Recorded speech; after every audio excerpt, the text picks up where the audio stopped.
Very warm welcome to the Dharma talk by our Dr. Bhante Chandima. So it's nice to see all of you all to come for this program. This program is broken into two, so today is the first part, and then the second part will be also here tomorrow, also at 3 o'clock. So just a brief profile of Bhante Chandima. Venerable Dr. Gando Dawila Chandima is an associate editor of the Journal of International Buddhist Studies at the Buddhist Research Institute of the Maha Chulalongkorn Vajrayana University of Thailand and a research scholar at the Rohin Institute of USA. His research focuses currently on Theravada Suttas, the Abhidharma, and the Buddhist ethics. He was formerly a research fellow at the Center of Studies in Religion and Societies of the University of Victoria in Canada. His most recent article, The Function and Contemporary Role of Sikha Pachakana, Abandoning of the Training Rules in the Pali Canon, was published in the Journal of Buddhist Ethics under the Pennsylvania State University Press in USA.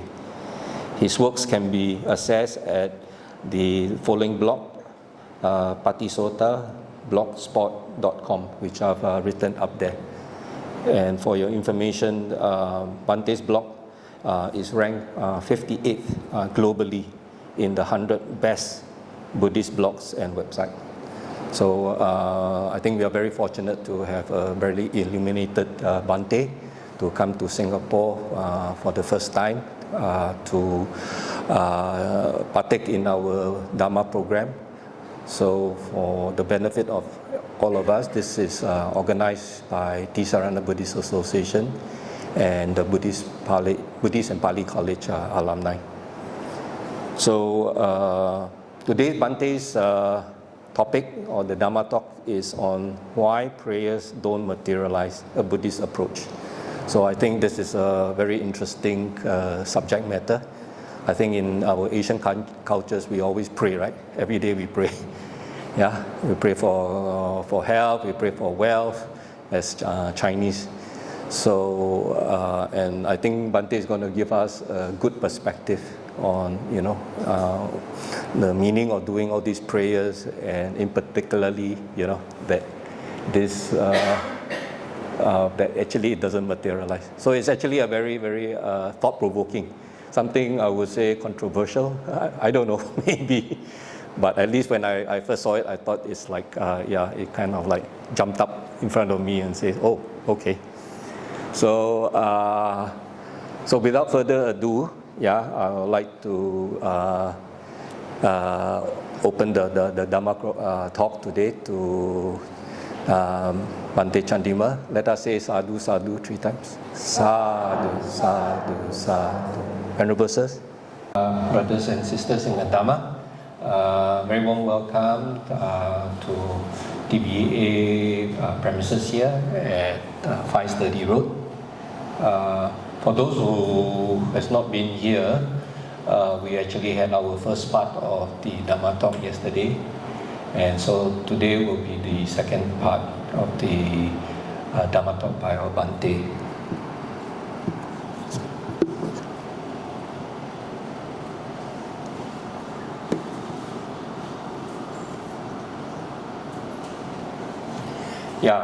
Just a brief introduction of our Bhante. Venerable Dr. Gando Dawila Chandima is an associate editor of the Journal of International Buddhist Studies at the Buddhist Research Institute of the Maha Chulalongkorn Vidyalaya University in Thailand, and he's also a research scholar at the Ronin Institute in USA. His current research focuses on Theravada Suttas, Abhidharma, and Buddhist ethics. and he was formerly a research fellow at the Center of Studies in Religion and Society at the University of Victoria in Canada. His most recent article, The Function and Contemporary Role of Sikha Pachakana in the Pali Canon, this is Abandoning the Training Rules, was published in the Journal of Buddhist Ethics under the Pennsylvania State University Press in USA. His current work can be accessed at the following blog, patisota.blogspot.com, and I've written up there just in case anybody like to note it down.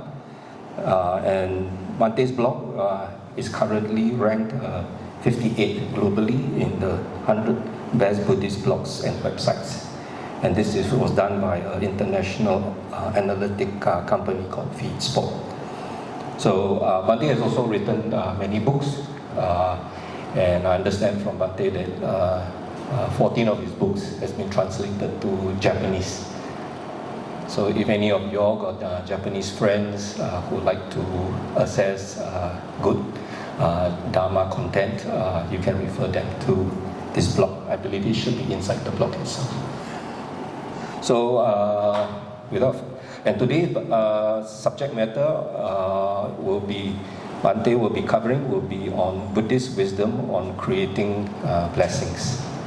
So I'd like to ask all of us to say sadhu sadhu 3 times to extend our welcome to Bhante. Sadhu, sadhu, sadhu.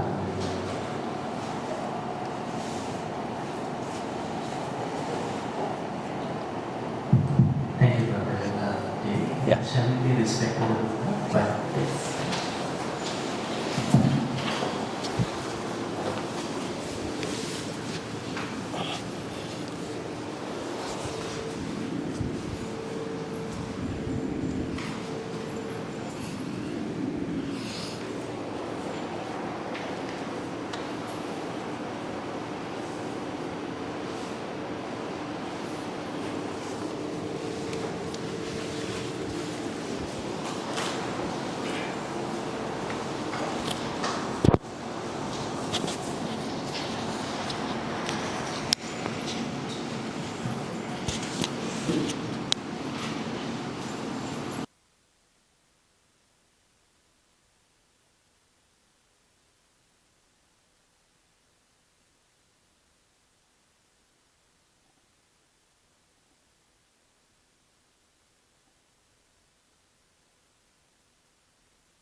Good evening, Dharma friends.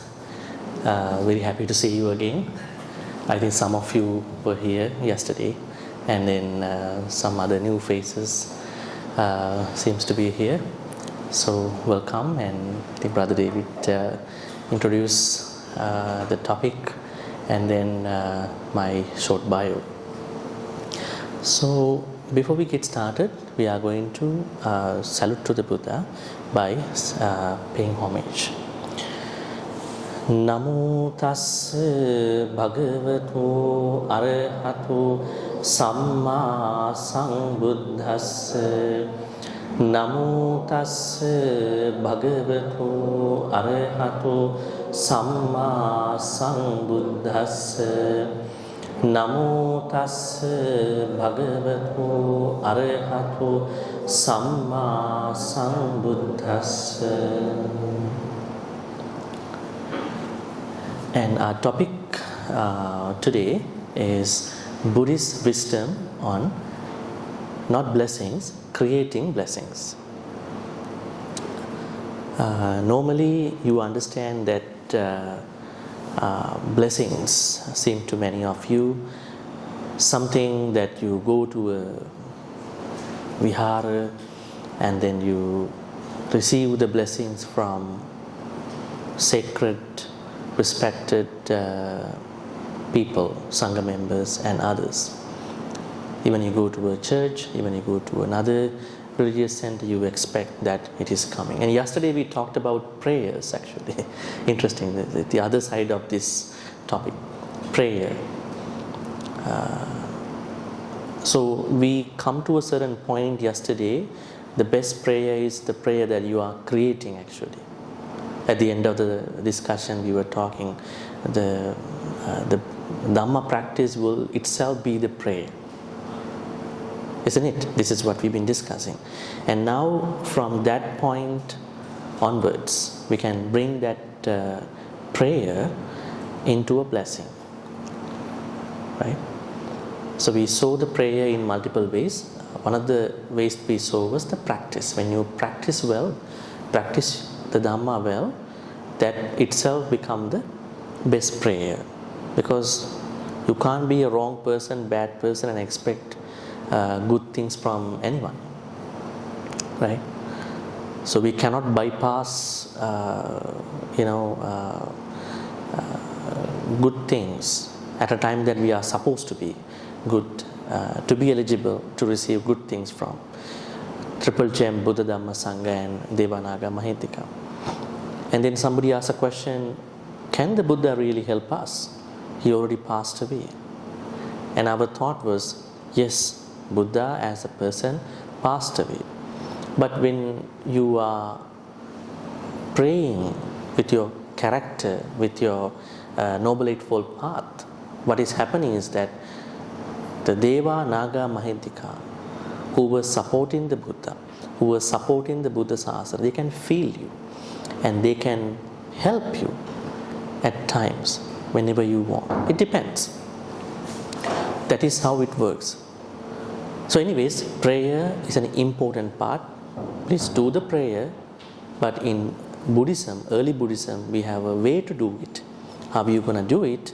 You are embarking on your journey, Dhamma journey, and maintaining, sustaining that Dhamma journey, deepening that Dhamma journey.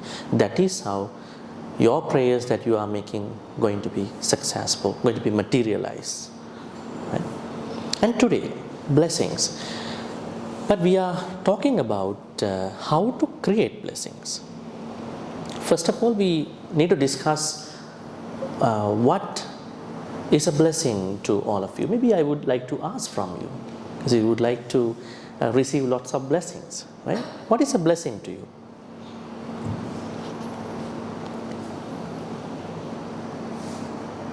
Otherwise, I have to understand that you just go and get something from. What is a blessing to you? I mean, free from obstacles on the path. Free from obstacles. Well, I mean, how to get that?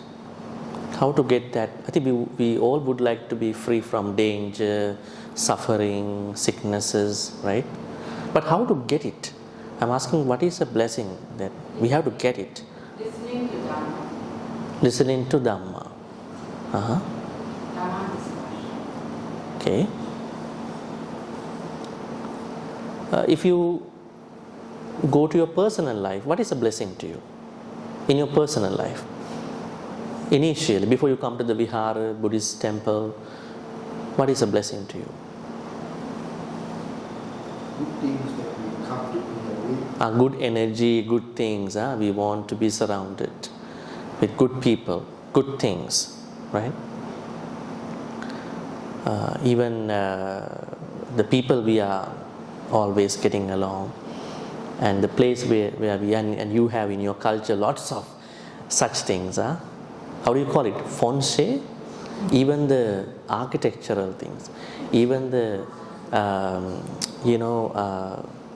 what do you call it?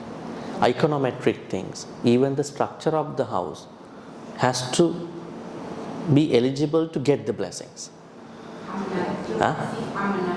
You can't have a door diagonal to another door. See, energy come and goes. That means money come, money go. I mean, they are talking blessings from different aspects. Even the house, even how you build the house, even how you structure the house, how you make the cubicle inside the workplace.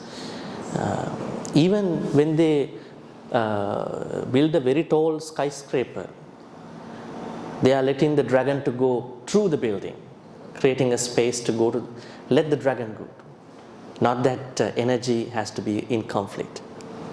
They are thinking blessings to many people seem to be different. But we are talking the Buddhist wisdom, not feng shui, not different cultural attitudes. That's very important. Types of blessings. Now let's talk about the very popular type of Buddhist blessings. Can you tell me the very popular type Buddhist blessings? It's a very popular, very general type of blessing. You go to a vihara, you listen to a chanting, and then the monks chant for you, and then they are sprinkling water, on everybody, and perhaps they might tie a string around your wrist. Then they say, as long as you are wearing the string, you should be not worried about it. Not specifically. That is how we look at it, how we normally see it. Even you go to any place, when you go to Sri Lanka, even you go to any other place, that is how blessings are done. I tell you a very interesting story about that kind of blessing, normal blessings, not the created one. There is a story in one of the suttas where a newly wedded family with a baby going to see a hermit ascetic. The ascetic's temple is on the top of the mountain. Now they have to go up in the mountain. What happened on the way to the top of the mountain, they had to rest for a while. Then they can't be a newly wedded family. Yeah? So they left the baby on a side and they were resting. At that time, a snake came in, maybe a cobra, and then attacked the baby. Now they have no help, nowhere to go. It's in the thick jungle, forest. So they were thinking about the ascetic that they were going to see. So they were carrying the baby, rushing to the hermitage, and somehow they managed to go very fast. And then they asked the hermit, dear ascetic, we were on the way to see you to get your blessings, but a snake attacked our baby son. Can you please help? And then this is how he blessed. He said, I have been an ascetic for 15 years. So my vows are good. I have been taking care of my vows. So with the power of my 15 years of ascetic life, may your son get back to normal. May the poison go away from your son's body. It is said that the poison of the snake from head went down to the chest of the baby. Very interesting story. And then he said to the couple, now this is what I can do. This is where my blessings can go. So now the poison has gone to the chest level of the baby. Now you both also should bless your baby. First, the wife, the lady came in and she said, ever since I married my husband, I stopped loving him. Due to that truthfulness, due to that asseveration, may our baby going to be. Actually, if you are talking the truth, that is a blessing. Blessing is a truth. You can't create blessings, get blessings from lies. And she said the truth. Something happened between them. Communication problem. And then what happened? The poison from the chest went down to the thighs of the baby. And then the man, husband, came in. He said, I have no anger for the cobra who attacked our baby. Actually, he didn't have any anger.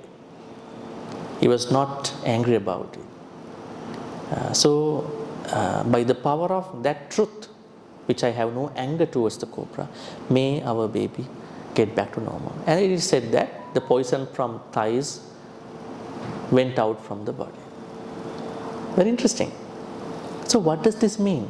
If somebody wants to bless you, that person must have a substantial something, virtue, quality in his or her life. Right? That's really important. That's really important to do it. Now you see, there is a lady in India, when she hugs anybody, even the cancer is also going away. I'm not saying the name. Even some people are saying, because they are believing that she has lots of good energy. Lots of good energy, because good energy is very important. Right? So in the way, how ascetic approached this poison, then it went away. So when you are receiving the blessings, the Buddha said to the monks, you must have something to give the blessings to the people. And at the same time, when you are giving blessings to anybody, you must have lots of compassion towards the person. Lots of compassion is very necessary to do that. So this is the normal type of blessings. It goes to the chanting, right? The chanting. Now there are a lot of chantings. Now the problem is why some suttas became chanting paritta, why many suttas didn't become parittas. Very interesting. Why only certain suttas are blessed, why other suttas are not in the chanting book? Have you thought that? The chanting book, not your one, not the temple association one. Normally the chanting book has probably 30 to 40 chanting. Now the Theravada chanting books have at the end some additional suttas. They are sometimes coming from Mahayana versions. Now there is a sutta called Vassa Paritta. When you chant that, it rains. It is said so. There are many suttas like that, Jinapanjara and all that. And some chanting, they were made by monks like Jayamangala Gatha, Bahung Sahasam Abining, Mitasayudantang, Girimekalang. They were made by Thai monks in Thailand. So anyways, now all have come to the chanting book. So we don't know what is really in the canon, what is not in the canon. So the question is that why some suttas didn't become parittas? Why others became parittas? That's a question. But to our understanding, all the suttas are parittas because they were uttered by the Buddha. Okay, so we can look at two types of blessings. One is blessings in the form of chanting, asseveration, chanting. While the other one is blessings we have to create in our life. That is our main focus today. How to create blessings? Can we create blessings? Have you ever thought this idea? Have you ever thought that I have to create my own blessings? Oh, I have to always depend on a chanting or a Buddhist temple. Oh, I have to, do a lot of things like that. What have you thought about it? Anybody? Never thought that we can create blessings. Blessings must come from somebody else. Yeah, so now today, yes. We can create our own blessings. Yeah, good But asseveration. we understand the reality of life and the Dharma teaching, put the practice, then when we see some good things happening to us, we are creating our own blessing. Yeah, good. So we can create. Actually, we can create. It's not our thought, it's the Buddha's thought. So today we are going to discuss about a sutta which you all know, not in this way probably, that we must create our own blessings. What is the very famous sutta for that? Mangala Sutta. I think you take it as a chanting blessings all the time. You don't create the blessings in that. Right? You always consider Mangala Sutta as a chanting, that someone else has to chant for you. It is okay, but the real blessings come, true blessings come to you when you put the things in the sutta into practice, especially the things that the Buddha talks about. Okay, I think we have to pick up certain things. Before that, we have to go to the story. What is the story, background story of this sutta? There was a time during the Buddha's 45 years of period that humans in India, the people, they were discussing what is a real Mangala, blessing. So some people said Mangala is something we can see through our eyes. Some people said if you want to be blessed, you want to see the blessed people. Do we have that kind of a thought in our normal life? Yes. Have you ever, I think you have this idea, when you want to see a good person early in the morning, isn't it? For us, everybody is good, but I mean, there are some perceptions that some people have that if I see that person early in the morning, something will happen to me. In some countries, they have a belief if I see a bird like a magpie, if I see a magpie, somebody's going to die today. Those kind of things are always there, about seeing. Remember the story of a monk and then a hunter. One hunter went to hunt early in the morning. He saw a Buddhist monk going for Pindapath, long time ago, Buddhist time. And then he thought, today I think I will not be able to hunt animals. I can't make a living today, because he had this belief that seeing a Buddhist monk early in the morning, not a good idea.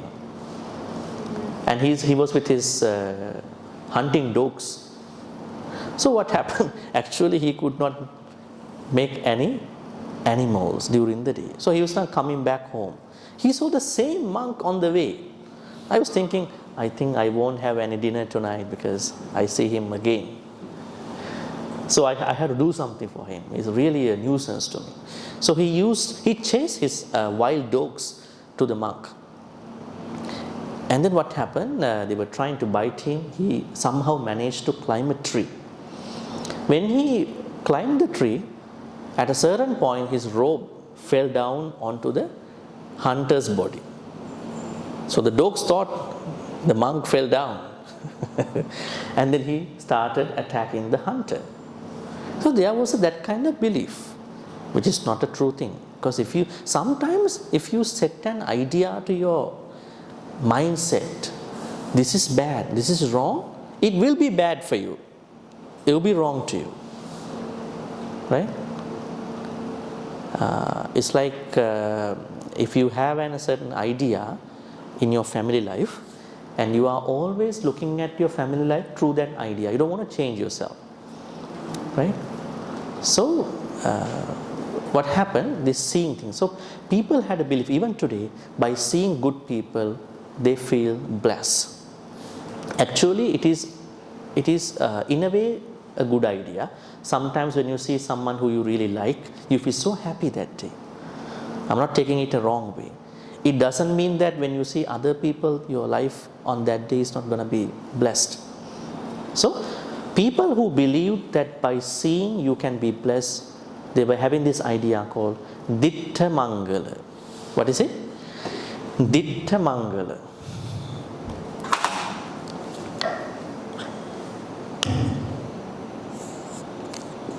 Ditta Mangala.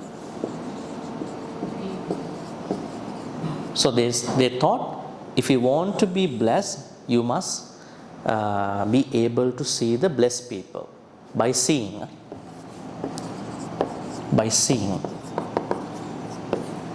Ditta Mangala. Some others didn't like this idea. They thought it is not that way. Only by hearing, you will get blessed. Right? It is something like a phone call from someone who you really like early in the morning.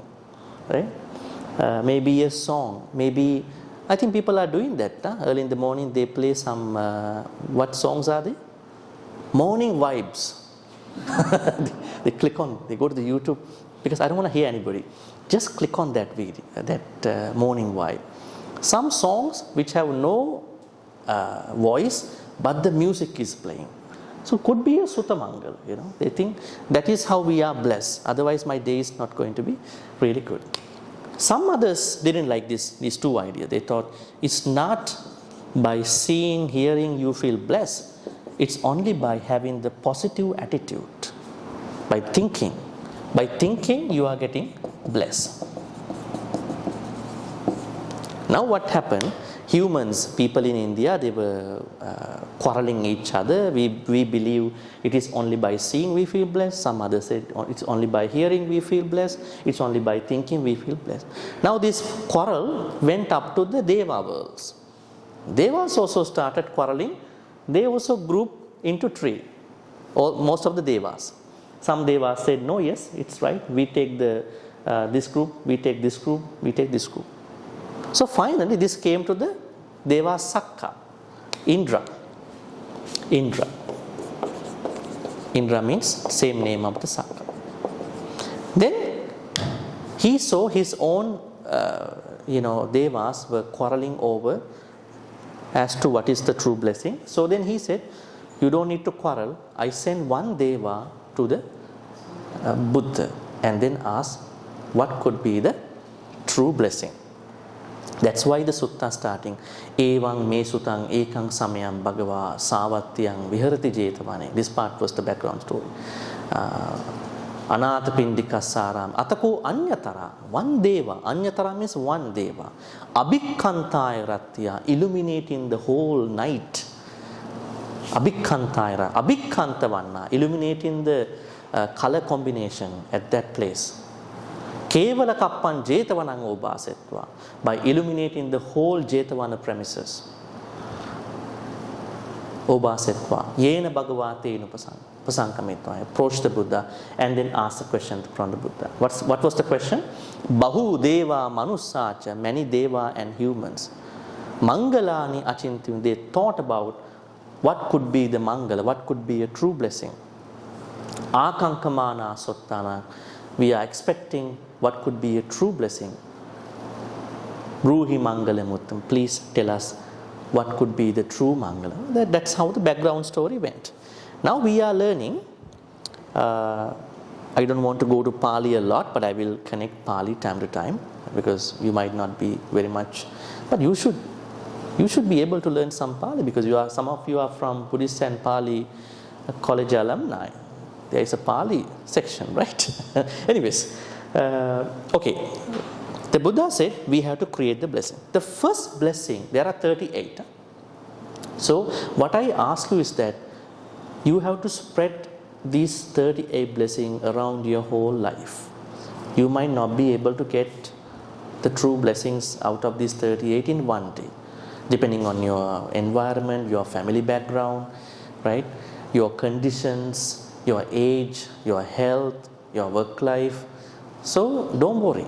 Just spread around these 38 in your life in different decades, different times. Plan ahead. The first blessing that we have to create in our life is not associating with unwise ones. Very interesting. Not associating with unwise one. Now let me ask you, who is an unwise one? I'm going to erase this part. Unwise one. What is the Pali word for this? Bala. Asevanacha balana. Bala. Bala. Who is a bala? In English, people call a fool. There are different names. But we don't use that kind of a very rough word for the balas, because we have some metta for everybody, We call it unwise person, right? Unwise. So who is a bala? On the other side, we have the good ones, pandita. Good ones. We go into the second one, we talk about it. Bala. So normally we understand pandita could be a kalyana mitta, right? Kalyana mitta. Bala could be a papa mitta. Papa mitta means evil friends. This one, noble friend. Okay. Now let me ask you, who is a Kalyana Mitta? Now we'll start from there. Do you have Kalyana Mittas? When I asked who is a Kalyana Mitta in another group one day, somebody told us that Kalyana Mitta is someone who is giving me a ride to the temple. Yeah, it's a good idea, if you cannot drive, so somebody can give you a ride, right? That was that person's idea. Who is a Kalyana Mitta?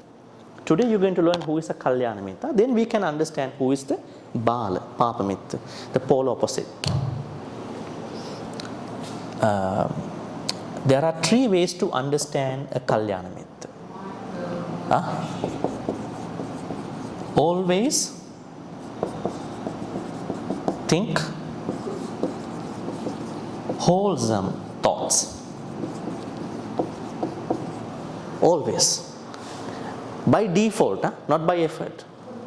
As there are people trying so much, akusala, lobha, dosa, moha, kama, raga. But by default, dana, metta, panya, wisdom, generosity, loving kindness, wisdom naturally arise in that person. How is it happening? That person has cultivated those things long time. Right? Otherwise, others will have to struggle a lot from morning to the evening. Right? So by default, that person thinks wholesome thought. Always speaks wholesome speech, or maybe words. Second quality that you can understand a Kalyana. Then third, always acts on wholesome actions. Now you can think about the other side. What's the other side? Always thinks unwholesome thoughts. Always speaks bad words. Always acts on unwholesome action. Bala or Papa Mitta, that side. Now the Buddha says, in order for us to get the entry level blessings, the starting point of our spiritual life, we must be surrounded by these people, not these ones. The first one is not associating with unwise one, Bala. So just you have to avoid the company. Now there is a certain issue. When we say don't associate Bala, some people might think we have to sort of excommunicate them. We cannot do that because they are humans. If we can practice metta to ants, A-N-T-S, ants, and other small animals, creatures, so why don't we practice some humans, even the bad humans, still a human, right? So we cannot avoid anyone, exclude anyone from the metta practice. I remember when I was doing a metta meditation for a university in the US, online during the COVID time. There was a question someone was asking. I was repeatedly saying that this has to be inclusive. You cannot exclude anyone. They were talking about the political figure. We cannot do for him. I said, I don't know about the politics because this is a Dhamma lesson. So you should be able to give metta to that person too. Because it is not about that political person. It's about your inner life, spiritual life. Just because of a political figure, another person, don't destroy your spiritual life. It is your spiritual life. You don't die with that person. You are dying alone one day. You are going alone one day. So you must have cultivated that part. Okay, so we have to practice metta to everybody. Then how to practice metta and stay away from these people? Tell me. That's a good question. Now we know we cannot avoid the Papa Mittas. Now let's say we go to a workplace. Can we filter out the bad guys, good guys? We have to say hi, bye, right? We have to maintain, but we don't bring them into our intimacy because we know it's going to be a problem.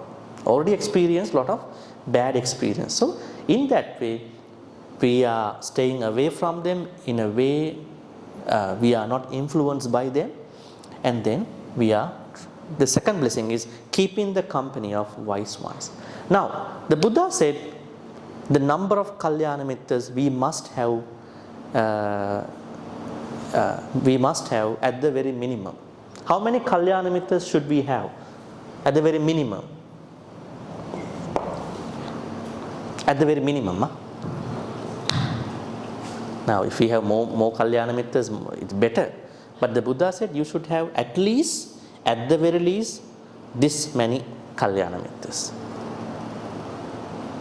In a sutta, we call it Kalyana Mitta Sutta in the Anguttara Nikaya. 11 Kalyana Mittas. No. I'm asking now. We are supposed to be surrounded by Kalyana Mittas, noble friends. And then finding a Kalyana Mitta is a very tedious, difficult task. Right? I mean, according to how we understand. So then the Buddha said, in order for us to flourish, thrive in our spiritual path, we must have at least a number of Kalyana Mittas in order for it to go smoothly. I'm asking how many?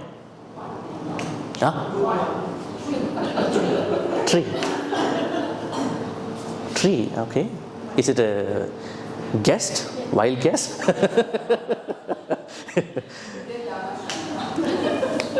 Buddha said, no, two. Then he said something really comforting us. We all have one Kalyana Mitta already. Who is that? The Buddha. Buddha is the first Kalyana Mitta to all of us. Because we depend on him. We depend on him for the teachings, understanding Dharma and all that, right? The second Kalyana Mitta has to be sought, has to find out. No, Buddha means Dhamma also. It's coming the same. Second one we have to find out. That is the problem. Right? How to find out a Kalyana Mitta? This is the nature. This is the qualification of becoming a Kalyana Mitta. Now you check whether you have a Kalyana Mitta in your life. Whether your friend always think wholesome thoughts. Always speak good words. Always act on good actions. I think you still don't understand probably because you don't know what are the wholesome thoughts. What are the good speech. What are the good... Okay, let me explain to you. Okay? Otherwise you won't understand. Wholesome thoughts. What are the wholesome thoughts? How many? This is why we have to learn Buddhism in a proper way. I'm not actually saying anything wrong. Okay. Those are given in the Noble Eightfold Path, the Samma Sankappa, Nekkamma Sankappa, Avyapada Sankappa. They are Sankappas. Sankappa means a certain cultivated layer of the good thoughts. But when we talk about the unwholesome thoughts, now here wholesome thoughts, we have to take it from a very basic level. So the first wholesome thought is that not being covetous. Not being covetous. We call it anabijja. This side it will be abijja. Abijja means covetousness.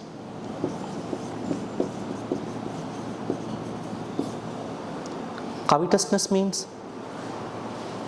What does covetousness mean? Longing for something? No. Covetousness means greed for what we possess.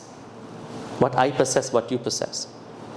There is another layer of abijja, we call it, we don't have to discuss that, visama lobha. This is the greed for what other people possess. There are people who are greedy for what they don't possess. There is someone else who is having a very nice married life. And you are worried about it. Right? There is someone who is, I was told by somebody long time ago, in our childhood time, our mother, father didn't have money to send us to a swimming pool, taking some swimming lessons at that time, long time ago. But nowadays, even everybody, I think going to a swimming class is a very simple, normal thing. Right? It's like using a mobile phone, many years back. Right? So I feel a little bit jealous about it, because how come they have the access, but why we didn't get it? I said, don't worry, that's your time now. You are enjoying the benefits at a different layer. Just be happy for that. Just be happy for our young people, our teenagers, whoever, who have the access to that. But at the same time, you have to look at yourself from a different way. But now you understand it. You can also go and swim. At the same time, you look at it differently. So Visamaloga means greed for what other people possess. So normally, when we talk about the wholesome, unwholesome thoughts, first one is not being covetous. At least you should not have greed for what you possess. You may have attachments. Don't mess up with this word. A lot of people, they paint with the same brush when you discuss about Buddhism. Attachment and greed, they are two things. Now you are attached to your mother, father. We all are attached to our parents. And you are calling in very big words, filial piety and all that, right? You have to do filial piety. How to do it without emotionally attaching to my mother and father? We are attached.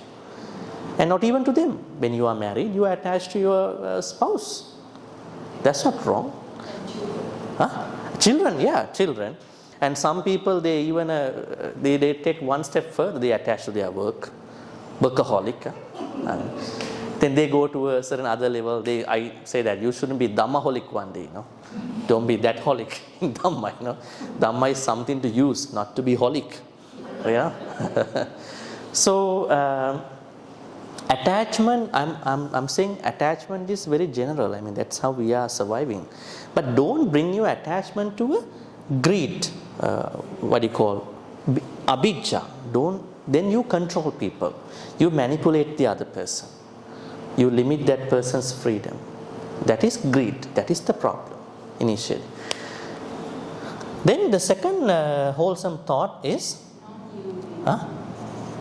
not having. See, we are only talking one blessing, so we have to sort of go a little speed up a little bit after.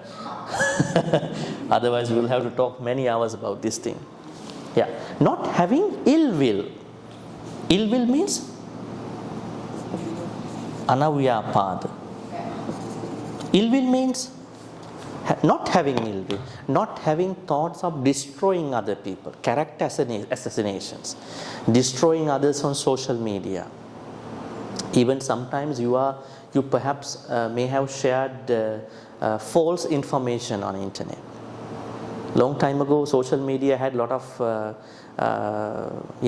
censorship, but nowadays they want people, so they let post anything, right?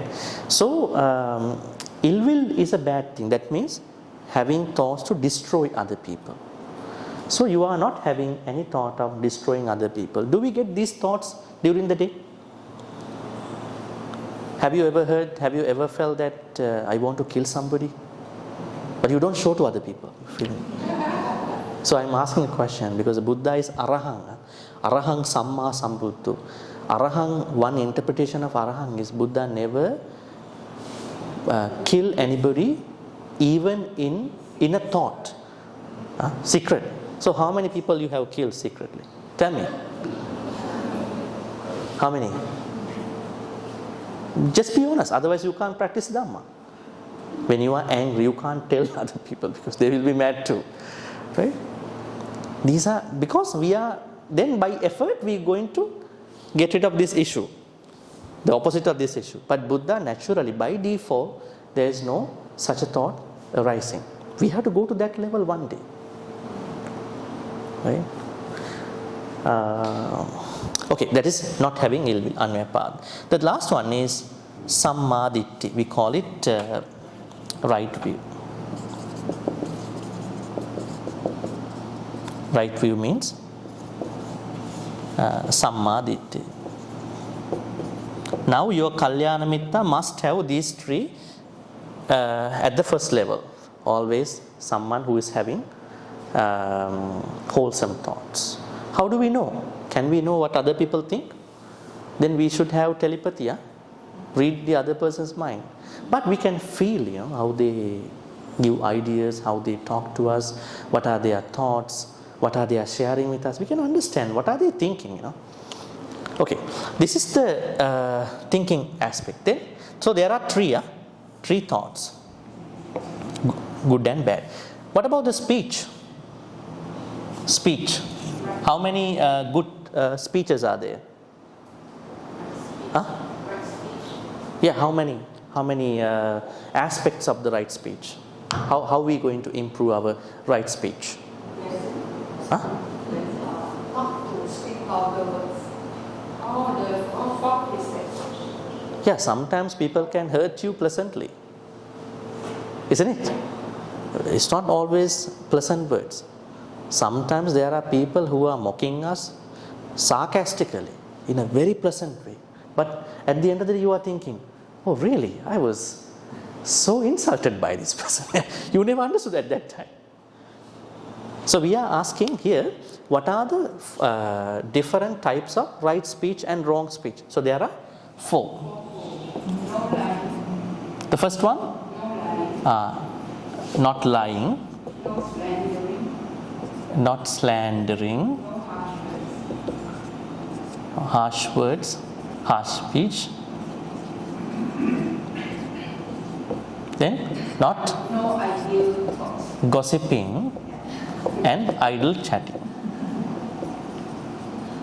Very clear, right? Not lying. Now this part has to be carefully understood. When you say lying, is it that we always have to technically be careful about what we talk? What is the consistency of our speech? Sometimes there are times we have to be very careful when we talk to other people. Now say for instance someone is trying to do harm to another person and chasing after that person, and then this person trying to knock on a door on the way, say someone is coming following me, so can you please help me? Then he says, I'm a good Samaritan, please go in, there is a room over there, go underneath the bed, you are protected, don't worry. And the other person's come and he saw that this person let him come inside. Was there someone you let into your house? Yeah, I never lied. He came in and I asked him to go into that room. He is under the bed.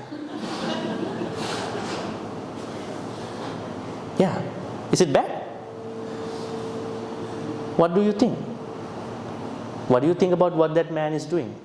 Protecting on one side, letting the attacker go and approach the victim on the other side. Then the Buddha said, that is not how you speak the truth all the time. That means there are times we have to delay speaking the truth. If there is a commotion coming up, fight going on, we have to delay that truth. So we will have to say something to protect the safety, to protect that person's life. So I'm not saying you have to lie. This could be the worst case scenario, the last thing to do. You could change the topic, you are smarter. Change the topic, think other ways to help that situation go away. You're going to be very wise. Sometimes I think we need a lot of smartness to practice Dhamma. There are people who are even doing bad, victimizing us. When you say you are such a good person, good Buddhist, there are people who are coming to bully you.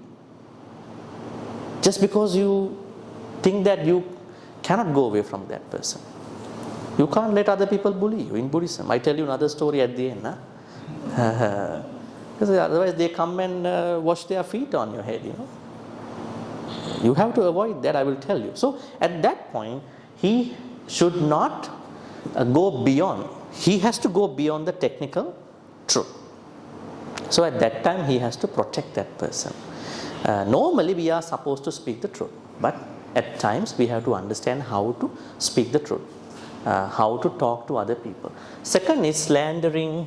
We have another word, backbiting. Another word, divisive speech. Okay, let's talk about it. This part. Slandering. That means there is someone who is sharing two versions of the story to two people and then expecting the two people are going to clash. So we are not supposed to do that. There are sometimes people who don't know what they are doing. They are talking and then at the end They are letting two people to clash each other. Right? So we have to be very careful what we talk, what things are to be discussed with other people. Right? And then the harsh speech. This means words that are very unpleasant, very indecent, very vulgar to others. So we have to be very careful with that too. Sometimes there are people who have been influenced by their family background, maybe the place they are coming from, right? So we have to be very careful. Actually, harsh words are specific from different cultures. When you go to a certain place, the good word that you are using here might not be a good word in that part of the world, right? So we have to understand the sensibility of the words when we are talking. And gossiping, idle chatting. Interesting, huh? Gossiping. When I asked one day what is gossiping, and somebody said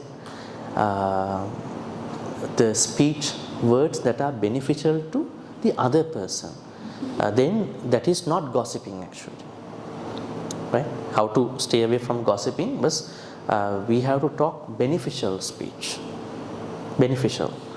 Then I asked, what about there is one gossiper who is talking beneficial words to another gossiper? Right? Now when you have been gossiping with someone for some time, you feel talking to that person again and again. Just talk unnecessary things. Huh? So Buddha said, gossiping is not a personal problem only. It is a spiritual deviation. Because when you gossip a lot, what you will be talking at the end could be musavada. Sometimes you run out of your vocabulary while you are gossiping, calling people, yeah, I saw that one, you know. And then that person is questioning you, what happened? Then you want to become a dominant person in the conversation. You are saying, this happened, that happened. Then what you are adding to gossiping would be mostly untrue, false speech. And then idle chatting. This is another aspect, part of the fourth one. That means there are people who simply want to spend the time by talking. Okay, what time is it now? 3:53, huh? Let's talk, there are 6 minutes. Just talk anything. So we are not looking at that kind of a speech. The Buddha said, when we talk, we have to be someone like this, mitabhani. Mitabhani means speak in moderation. Actually, in our life, lot of problems are coming up because we don't listen to other people. Isn't it? We may be very educated, very well developed. We have everything compared to what other people in other places. But we have a problem in our family. Why? We all want to take the last word, have the last word. We don't want to listen. Every time someone else is speaking up, I know what you talk, you know. You don't have to talk, I know what you talk. So you are trying to stop that person's mouth right away. So if you become a mitabhani, mita means moderation, bhani means speaking. Someone who speaks in moderation, understand, yeah? I think I will let you speak, let you talk, you'll be happy then, right? Then a lot of problems can be minimized. We become an active listener rather than a passive listener. So then you can minimize idle chatting. So this is about the speech part. Huh? Then what about the action part? How many actions are there? 3. Huh? Not killing, not stealing, and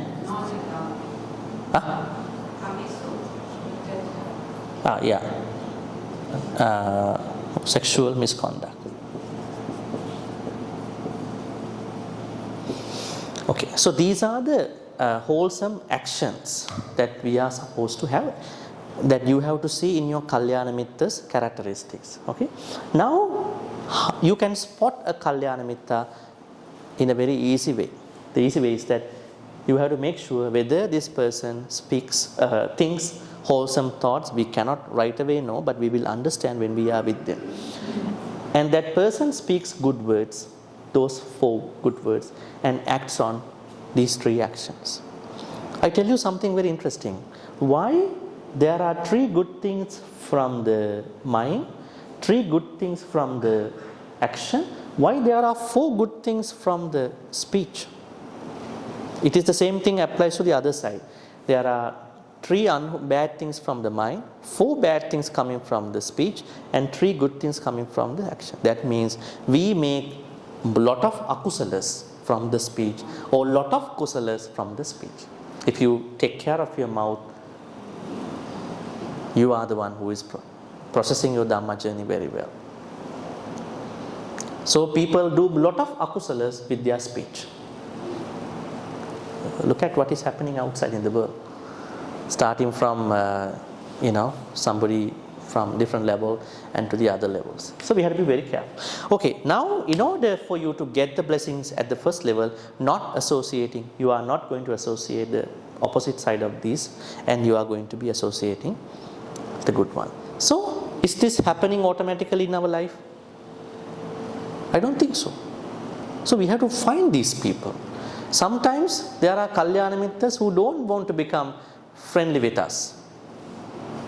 Right? We know that this is a Kalyana Mitta, but maybe he has his quota gone out, He or she has a quota of having Kalyana Mittas. I think I have too many people in my life, So we have to be, looking for these people. If we are really blessed enough, we are able to find these Pandita or Kalyana Mittas. Third one, paying respect to those who are worthy of respect. I think we have to understand this properly, because if we are bringing someone into our personal life who is not worthy of your attention, your love, your caring, then one day you will be very unhappy about this. A lot of people, they make that, this person has taken my whole life, consumed my whole life, 20 years, 10 years. Now they are worried. But at that time they were respecting a lot. Later on they understood. That's why you have to make a decision at an early time. Not even those people, but also others too. So respect. Please keep your respect for the worthy one. Don't give it to unworthy people, but you have to do your own search for that. It is going to be a blessing. Number 4, having one's house, living in a favorable place. Nobody would like to be in a place where there are a lot of crimes, where there are a lot of issues, right? But here what we understand is that, number 4 is that you should be living in a place where you can practice Dhamma, right? Where you can have association with the Sangha members, practice Dhamma. I think you are very lucky in that perspective, right? There are many places in this world where people have no access to these things. They only depend on internet. So it's a good place, everything. Number 5, having done good karmas in the past, gaining merit in the past. That's interesting. Huh? What do you think about it? Now, a lot of people look at this life only from this life itself. They only look at it only from this life itself. But our blessings come from a very far kind of life or lives. You can see that there are people who live longer, there are people who live shorter, right? And there are people who always have sicknesses, every day, back pain, that pain, this pain, cancer. I mean, we all can get all this, but they are suffering a lot compared to others, something wrong. But some others, they are very comfortable in their health, mental, physical health. And there are people who are very beautiful and others don't look to be so. And there are people, they are very much recognized wherever they go, highly respected. But others, they have everything, but they are not recognized that much. Why is it? The Buddha said, karma, past karmas. Past karma. That's why if you are not that blessed, if you think so, try to start the punya journey, merit journey, even from now. At least you are making it for the next life. At least you are making it for the rest of your life. rather than blaming for the darkness. You're going to light a candle in that darkness. Kind to, open up for the good karma. So that's the fifth merit. That means it's very important to have good karmas in the past. Now when we talk about good karmas in the past, there is a misconception that some people have. You know the person called Angulimala. Who is this?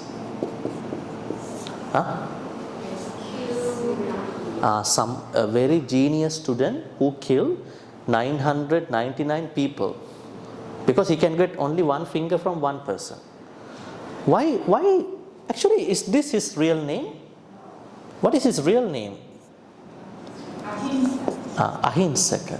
Ahinsaka means the very innocent one in the class.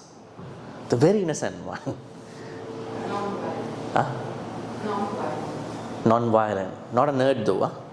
Not a nerd, but very innocent one. So what happened? Innocent and the brightest student in the class. This place is called Takkasila. Takkasila was the best school at that time in India. It was a part of Afghanistan in today's world. Gandhar. Gandhar is not in India anymore, so it's part of Afghanistan. So Ahinsaka was the brightest student 1 year. So other students became jealous about him. We got to fabricate something so that the teacher is going to chase him out from the school. What they fabricated was, they said to the teacher, "Teacher, this Ahinsaka, although he looks very innocent, he is having an affair with your wife. You got to do something." And then the teacher got mad. Not a good teacher, did not find any information. And then he said, "Okay, Ahinsaka, you have to do an early tribute to me." At that time, every student has to do a tribute before she graduates. Your tribute seems to be a little bit different one. You have to give me a garland of 1,000 fingers. But you can't accumulate the fingers from one person, 10 fingers. One person, one finger. And then what happened? He killed people. And then one day his mother heard that King Kosala is going to take him down. That day he's supposed to be killed by the forces. So his mother thought, whatever happens to me, my son, I have to go early and do something. And the Buddha early morning saw, if mother is to go there, he's going to kill the mother and he's going to create a very, very bad karma. I had to protect him. This guy is a genius guy, but I had to help him. So Buddha went earlier. And he was very happy by seeing the Buddha. The monk can't even run with the rope. So easy task today. Then he said, "Why are you running?" This is the question he asked. Then Buddha answered in a very philosophical way. He said, "I have stopped walking even. You are the one who is running." I was thinking, what is he talking? The serial killer thought something else from his words. Okay, maybe samsara. His past good karmas were triggered by Buddha's thoughts. Sometimes we are with the wrong people. Our good karmas also not coming out. We are with the wrong people. When the right person comes, he or she triggers us. Our good things come out. I think we discussed that a little bit yesterday. The light is coming out. The light was hidden so many years because we are surrounded by the bad people, unwise people. So Angulimala understood. Angulimala bowed down and became a monk and attained Nibbana. Now there are unwise people who are thinking, if Angulimala could become an Arahant, why can't I? Now what is the answer that we can give to that person, those people? Angulimala killed around 1,000 people in his last life, but he had done all the good karmas in his previous life. He has done the homework earlier. So we cannot compare these characters to these things. So we have to have good karmas. Everybody who is having a good time, they must have done good karmas. It's a blessing. And then number 6 is the pursuit of higher aspirations. What do you mean in the Pali, this one? We understand that asevanacha balanam panditanancha sevana pujacha pujaniyanam etama patirupa desa vasocha Ubbecha kata punyata, atta samma panidicca. Being able to cultivate our mind is the proper translation. I think it is a blessing. If you are cultivating, if you are disciplining your thoughts, it's going to be a true blessing. Now when we go to prisons in some countries, correctional facilities, how many people are sharing with us? If I had spent one more second at that time, I would have not been in the prison. I was rushing to my decision, kill somebody, do something bad. That 1 second was the game changer. I did not give enough time, so I did not set myself on the discipline at that point. So setting oneself in the right place, the discipline, is a blessing. A lot of people, they are not able to do that. They are blaming for the temptations. This is what they are doing. When they go to the shopping places, they are blaming the shopping places because they are tempting us. Actually, they are not tempting us. There are temptations, but we are not able to discipline our mind on the temptation. So temptations come to us, take us over. Now say for instance there is someone who has not eaten for the day and going to shop today and go to the shopping places. On one side there is hunger. On the other side there is no proper mind what to buy. And finally you are going to buy things that are in the clearance because you went there a couple months ago, they were very pricey at that time. And you end up buying the stuff that were very expensive at that time. But now they became clearance. So we have to have a good mind before we go shopping. Get rid of the hunger a little bit. This is kind of a mindful shopping, that means we have to discipline the mind. This is helpful for all the activities. Number 6. Alright, any questions so far? Maybe we're going to pick up a couple of them because of the timing, because you can read them later. I will cherry pick a couple of them from now. Any questions so far about the blessings that I was asking to create? Otherwise you will forget because I am talking a lot of things otherwise. So we've been discussing 6 blessings already.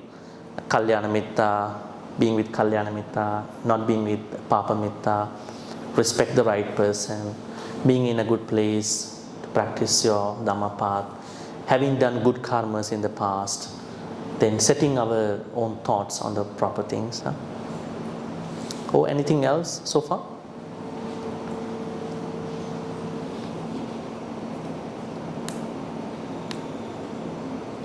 Any questions from the floor? So far, actually, we have. We can give this mic too for the recording. Yeah. Maybe they can give this one. This one. Yeah, this one we can charge.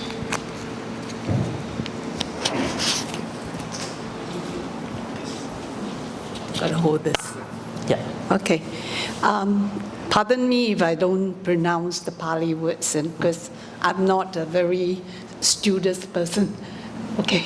No, what I wanted to ask Bhante is that you were saying that we will try and look for Kalyana Mitta, is it? And this person must practice wholesome action, wholesome speech all the time. What if this, if I know somebody Ideally speaking. Sorry? Ideally speaking. Ideally, okay. Now there is a road, you have to drive at a certain speed. But when it is raining, when it is on not the favorable conditions, you have to drive lesser than that speed, right? So ideally speaking, that should be the way. But we are not able to find those kind of people. At least someone who is closer to that level. Okay. At All least, right. yeah. Okay, right. Thank you, Bhante. Yeah. Now, a lot of Dhamma things are. Some friends that are not so perfect. Right? Yes. So I'm just saying that it's going to be very difficult to practice all the time. That 100% you're going to be there. No. Don't take it in that perfect way. Ideally, there may be someone like this. Okay. If you can find. Because when the Buddha was talking Kalyana Mittas, he was talking from that higher level, that high bar. But when we associate Kalyana Mittas, we are looking at how much are our people closer to this level. Yeah, not that high bar level. Like, yeah. All right.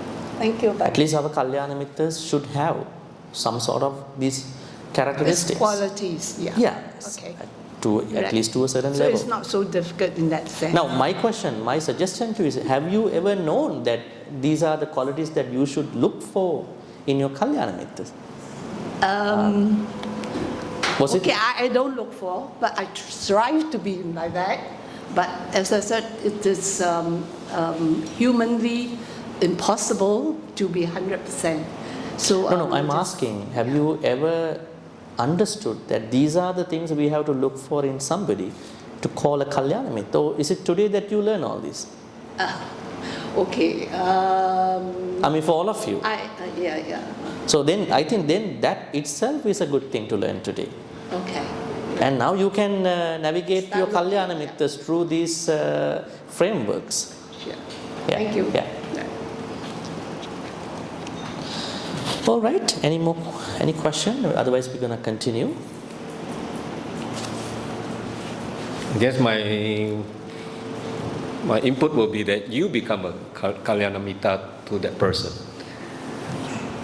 You mean? If you're saying that some of our friends are not so perfect, Yeah.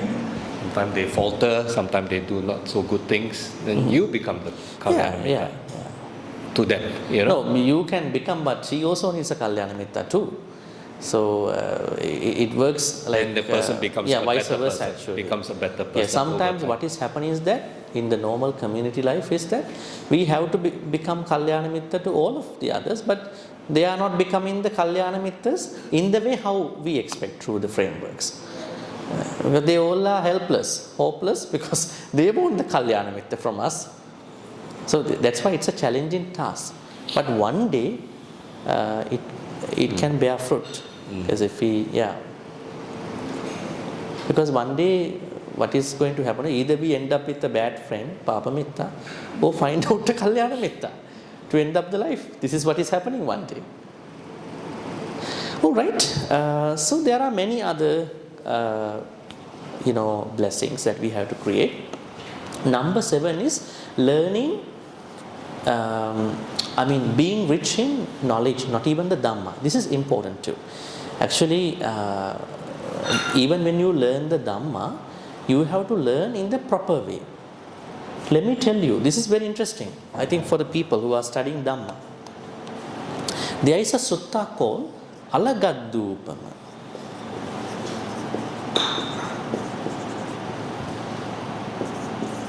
Alagadupama Sutta, Majjhima Nikaya. You can look it up on internet, the number. Alagadupama means the snake head actually. Okay, Gaddu. The Buddha said, if you are learning Dhamma in the wrong way, that Dhamma will attack you. When you learn the wrong Dhamma, it will attack you. How? Is it? The Buddha is giving an example, a simile. There is a snake catcher. The snake catcher is how the snake catcher gypsy person is going to catch a snake. He's going to use a stick and then try to hold the snake from a certain place of the body, maybe from the head, and then trying to stabilize that time, and then he is going to tame the snake and then do whatever he wants. But if you are a normal person, if you are to catch the snake from the tail, you will be bitten by the snake. Catch from the middle of the snake, same thing happens. Catch from the head of the snake, you'll be bitten by the snake. So that in the same way, Buddha said, you have to learn Dhamma in the proper way. What is the proper way of learning Dhamma? You should learn under a teacher, because you are not going to be an expert more than a teacher, because they have been studying Pali and all that. So don't simply try to read Pali suttas alone without understanding what sutta to be read. I normally tell people, don't learn very high-end suttas at the beginning. Because Buddha has given a lot of suttas for the lay people, for you in particular. Lay people should earn money this way, they have to do things like this way, this is how they have to keep their relationships, this is how they have to practice. He has clearly given over 100 suttas about lay people. Now what's happening is that you are going to learn the monastic Buddhism that was given to the monastic Sangha members. And you think that I want to practice that. Why? You are not a Sangha member. You are a lay person. That's why you learn very nice ways of some of the Dhamma things. But in practice, you can't do that. Because your conditions are not friendly with those Dhamma things. So I tell you to start learning the suttas given to lay people. Otherwise, you're going to catch the snake from its head, the middle of the body, maybe the tail, and that Dhamma will give you a very hard time in understanding. So that's why, yes, you have to be rich in your Dhamma knowledge, but in the proper way. Okay, so we will pick up a couple of them based on the time, because we have to leave time for the Q&A. There are a lot of things. You can see number 10 is using well-spoken words. Those words we're talking about, not lying, not using divisive speech, not using unpleasant words, I would say harsh words, and not becoming a gossiper or idle chatter. Well-spoken words. Supporting parents in every way. The filial piety is not a cultural thing.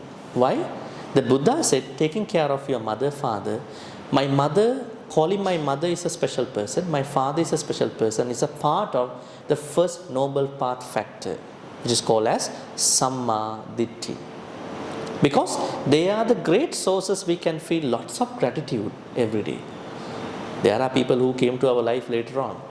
We feel gratitude for them also. But those two are the best perfect sources for us to always keep cherishing our gratitude about somebody. It will never end.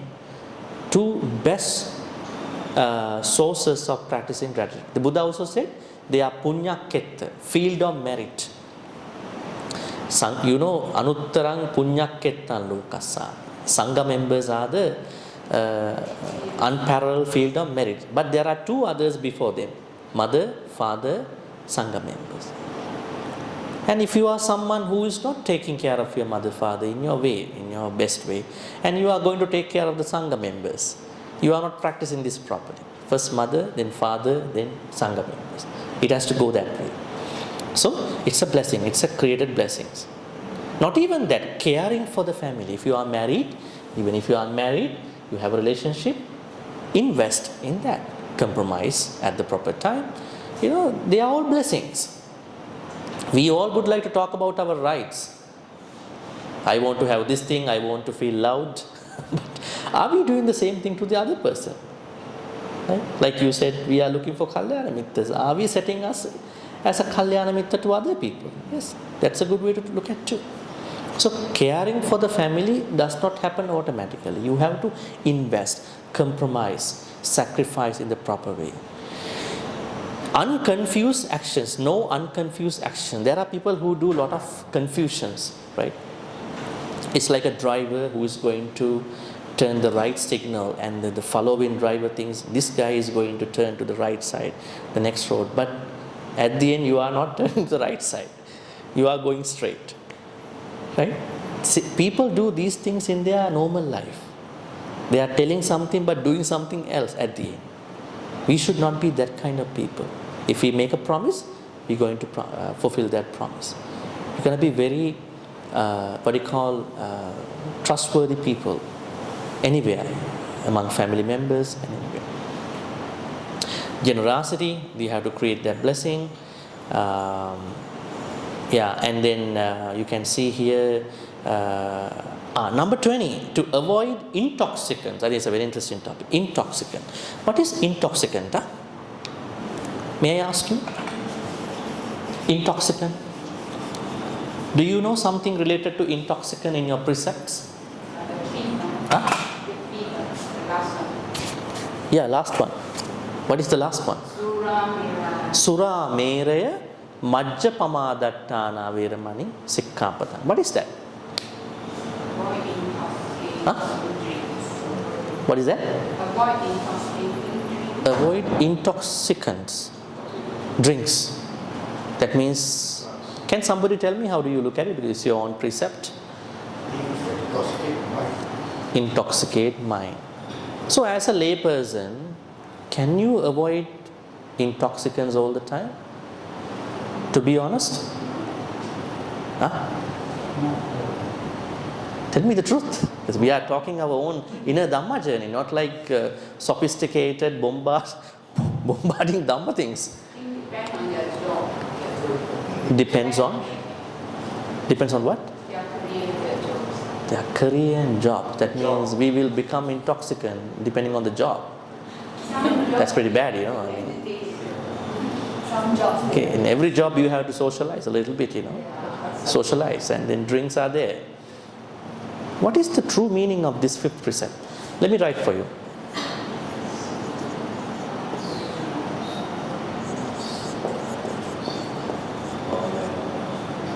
Okay. All right. So we have to understand what is Sura, what is Meraya. Now it is said that there are Sura Meraya does not only mean alcohol. This is the wrong understanding. It means I am going to avoid any beverage, any food that will take my sound mind take away.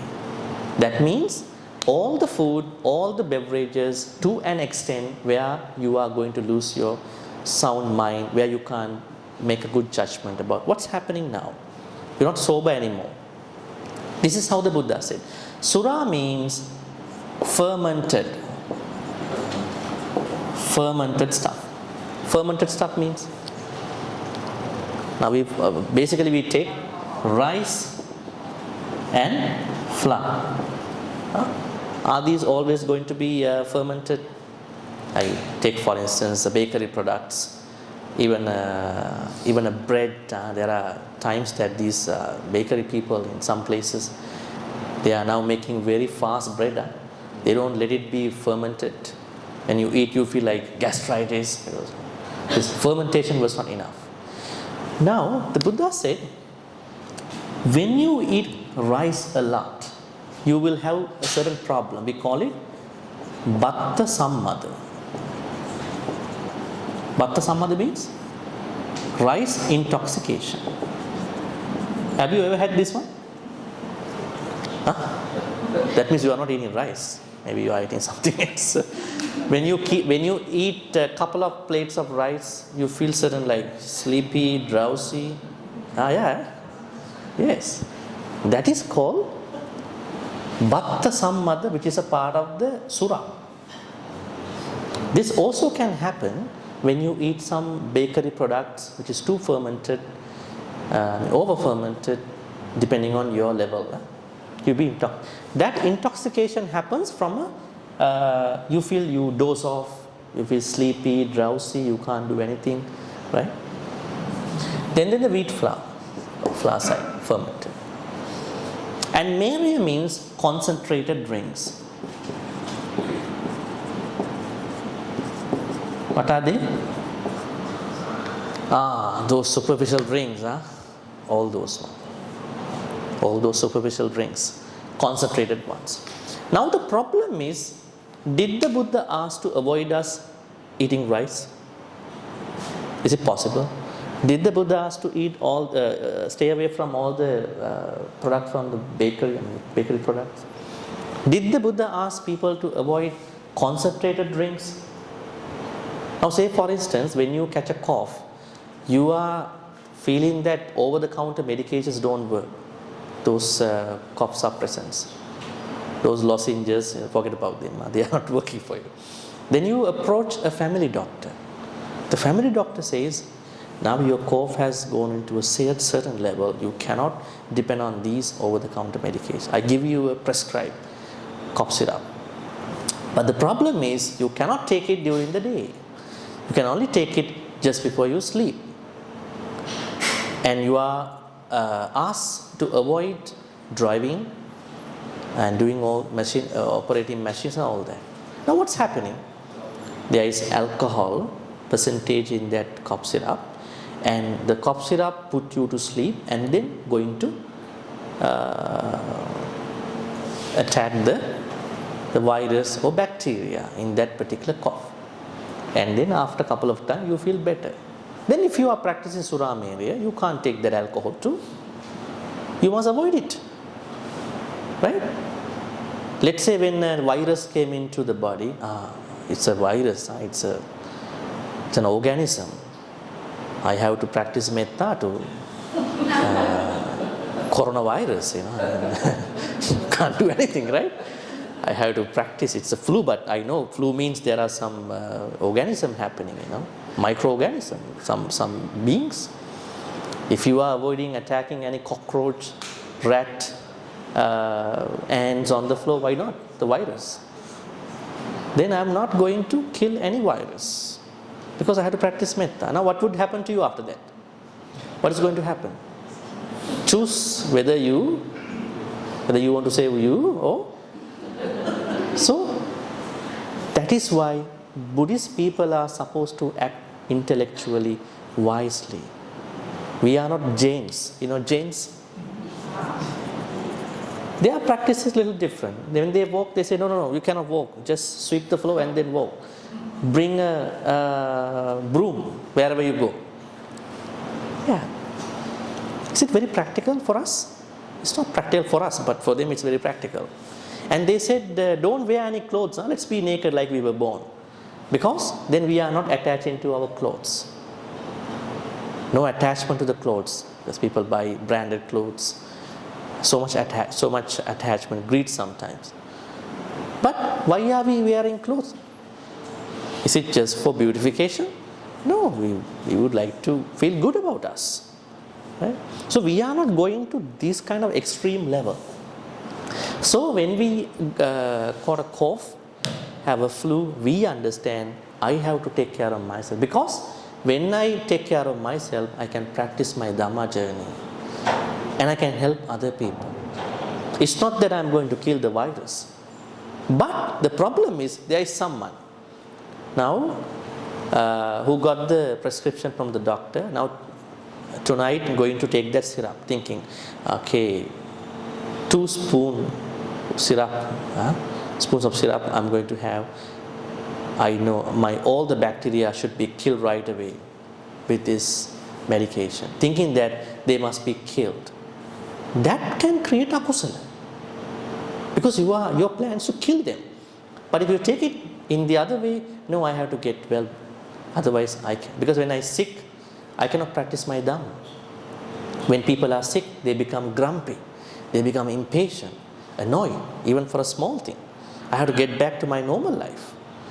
So that's why it's very important to understand Buddhism, even at this Suramereya level. Another example is you are driving on a highway, and all of a sudden a certain animal runs into the highway.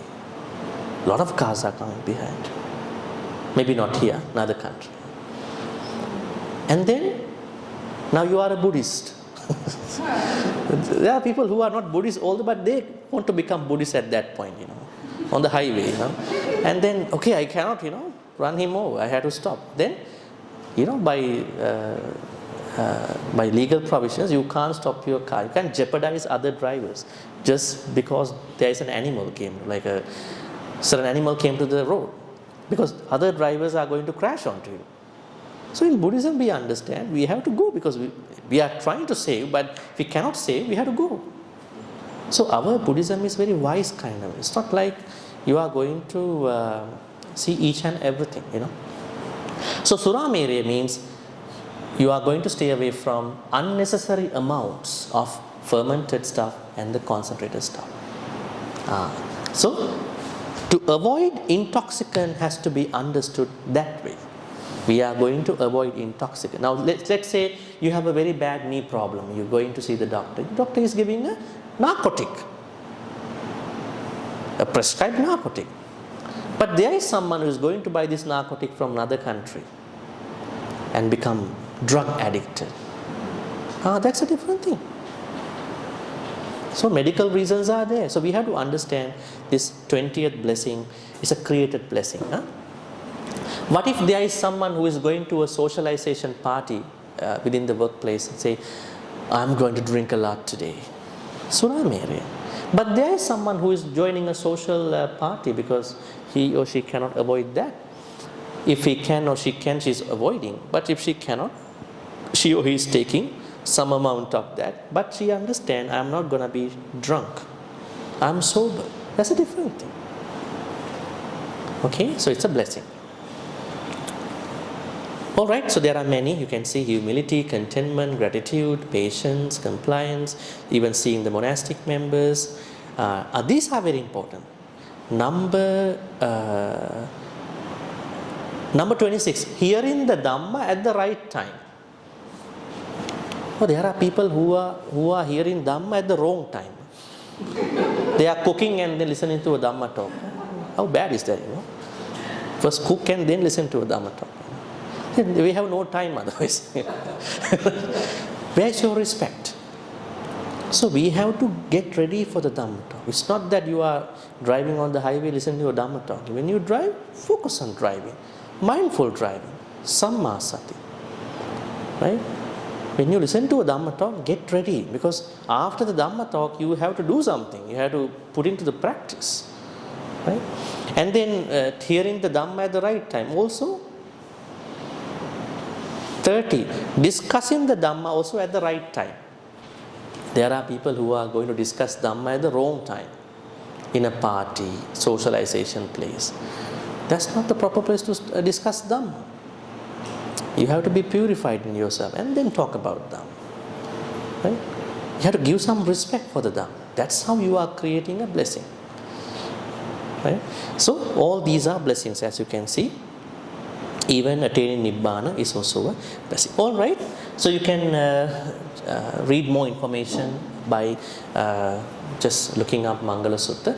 Now we can take any question about the overall topic. Creating blessings through the 38 blessings.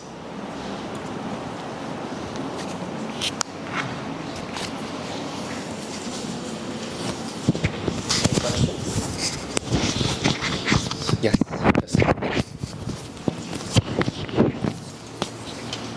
Good afternoon, Bhante. Thank you for the very insightful sharing of the Mangala Sutta. From 35 to 38, actually is a heart that's not wavering. Is that heart or is that mind? So that's the first question. And the second question is that, the second question is that since... Yes, it was not my translation. So actually it is the mind. But actually, when we learn about the mind, finally the stuff in the mind has to go to the heart. Sometimes we know a lot of Dhamma, but the Dhamma has not gone to the heart. So I think it is a what you call metaphoric way of giving this understanding. It's not the physical heart actually. It's the higher level of our mind where you can see a combination with the heart.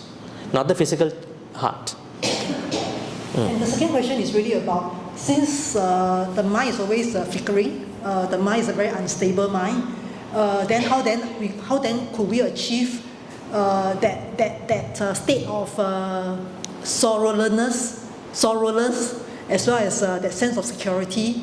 Because our mind keep on flickering, and sometimes we can't make up our mind. So, and in the process of it, we make a lot of important decisions based on our understanding at that point in time. And then, past that point of making a decision, sometimes we live in regrets, maybe. But sometimes we are also very glad that we have made a wise decision earlier on. Then how then can we attain that, that relying on that very unreliable mind to make good decisions? Yeah, this is about practicing versus not practicing. A normal mind and a practice mind. So we always encourage to practice the Noble Eightfold Path. When you practice that, your mind becomes unshaken, sorrowless, stainless, secure. Now we are talking from a very, very lay person's perspective, right? We just do, our mind is always taking us over.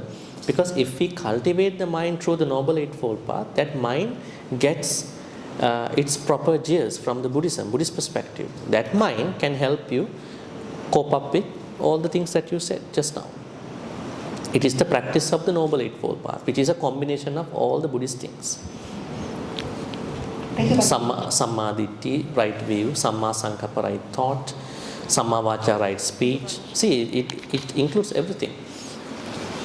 Even your way of earning money, Samma Ajiva, right living, Samma Kammanta, right action, Samma Vayama, your energy, right effort, and then Samma Sati, right mindfulness, Samma Samadhi, right concept. So this includes all the aspects of your life when you are dealing with other people and also with yourself. Then you are empowering your mind. Every moment you are empowering the mind. When the mind is properly empowered, properly spiritual, then the rest of the temptations, problems, they are nothing to you.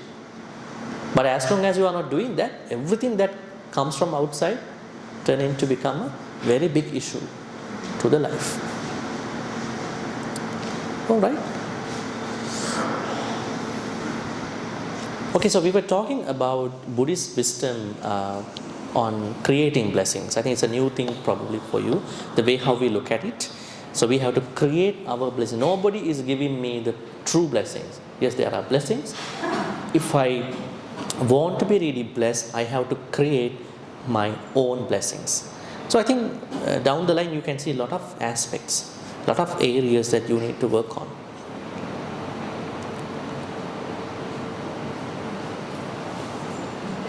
Yeah, please give the mic. It's okay. My question is very short.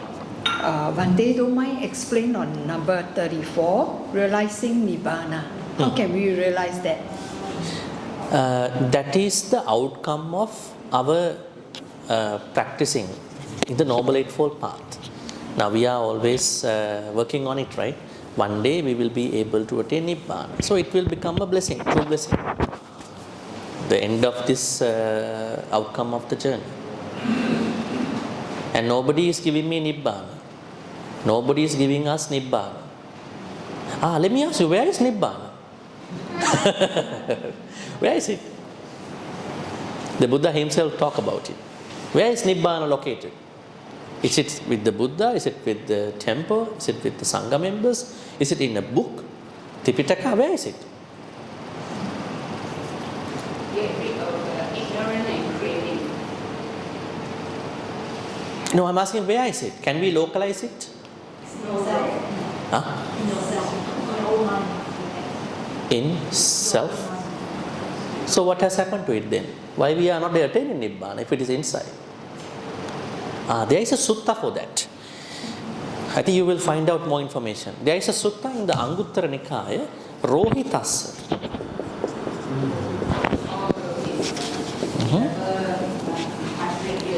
There is a Deva called Rohitassa who was formerly a skywalker, very experienced skywalker. He approached the Buddha, he said, Bhante, before I became a Deva, I was a very experienced skywalker with my jhana practice. So one day I thought, I want to go to the end of this universe. Universe, huh? Not the world, universe. Many galaxies, many world systems. So, leaving aside of the time I left, I stopped for eating and washroom, and I kept walk in the sky.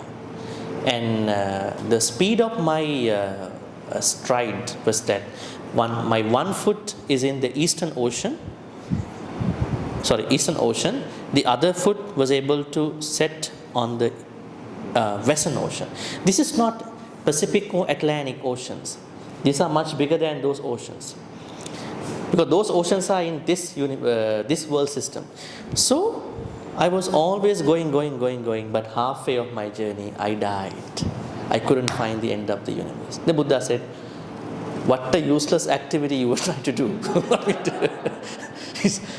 The real world is not there, man. He said, the real world is here. in this body with the conscious perception, I tell you the first noble truth, second noble truth, third four noble truth, fourth noble truth lie within this 1 fathom body. Body is 1 fathom, no. 1 fathom body with the perceptions. That means where is Nibbana then? Nibbana is within us, but it has not become awakened because we are not letting it awaken. We are in a deep, deep akusala sleep. Right? We are in a deep akusala sleep. We will never wake up from that sleep, but we will wake up early in the morning probably. But we will not wake up from that sleep. Have you seen people who wake up also think about akusala things, how to attack that person, how to say something in retaliation? Some people's life are very messed up, you know. They are always working to take revenge, become angry, show their frustration, to complain the day, to whine the whole day. Why? They are in a very big akusala sleep. When somebody is going to talk to them, they will say, no, I have to be like that, you know. Otherwise, it's not good.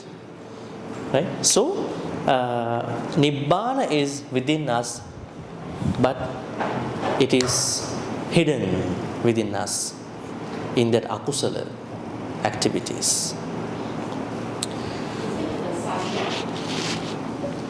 Yes, sanya is, yes, that's why the Buddha said it is in this body with the sanya. What is sanya? Tell me a very layman's translation for the sanya. Very easy translation. Huh? Sometimes you have to be very careful. Not about you, I mean, there are a lot of translations going on in regard to Buddhism. Sometimes different people from different countries. Actually, we have to be very careful that every Pali word has 2 meanings. One is literal, other one is contextual. Okay? Literal, contextual. We take an example, Mallika, the Pali word Mallika. What does Mallika mean? A flower, jasmine. So literal meaning is jasmine. Contextual meaning is someone who is like a jasmine, who has a character of a jasmine. So we don't understand what is the proper context. Now even you take a Pali word, Evang me sutang ekang samayang. Samayang. This Pali word has 9 meanings. So how do we know which one is the one that we have to understand? Evang me sutang, I have heard. Ekang samayang, once upon a time. That one is samayang, means one meaning is period. Other meanings we don't know. That's why when we say, when you want to read a sutta, let's say sutta has paragraphs. Every sutta has paragraph. Let's say paragraph 1, paragraph 2, paragraph 3. Now I want to understand this paragraph.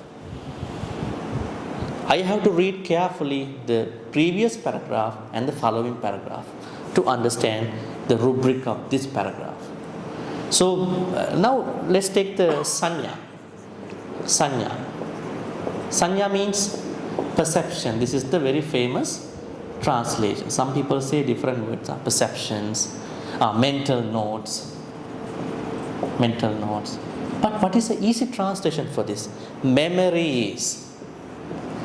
Memories. Are we struggling with our own memories every day? Are we? Is our main problem in practicing Dhamma or doing other things is something with regard to memories?